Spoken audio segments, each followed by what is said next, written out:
Hello friend नमस्कार।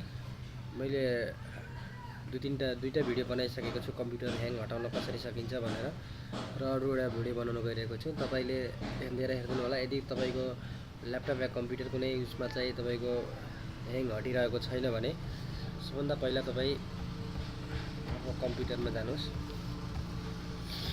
कम्प्युटरमा गइसकेपछि तपाईको डिभाइसहरु हार्ड डिस्कको डिभाइसहरु यसरी पार्टिसन गरेको यहाँ देखाएको हुन्छ। त्यसै तपाईको यो तीनटा डिभाइस भनेर मेरो देखाइसकेको छ। तपाईले यसलाई सी लाई राइट क्लिक गर्न सक्नुहुन्छ। राइट क्लिक गरिसकेपछि प्रोपर्टिजमा क्लिक गर्नुस्। प्रोपर्टिजमा क्लिक गरिसकेपछि तपाईले यहाँ देख्न सक्नुहुन्छ एउटा अप्सन दिएको छ यहाँ तल डिस्क क्लिन अप भनेर। तपाईको ल्यापटप यदि कुनै ट्रिकबाट पनि ह्याङ हटिरहेको छैन भने तपाईले यसबाट पनि केही हदसम्म चाहिँ तपाईलाई सहयोग पुग्न सक्छ। तपाईले यसलाई डिस्क क्लिन अपमा क्लिक गर्न सक्नुहुन्छ। क्लिक गरिसकेपछि तपाईको काम सुरु भइसकेको छ। अनि अफ सिस्टम फाइल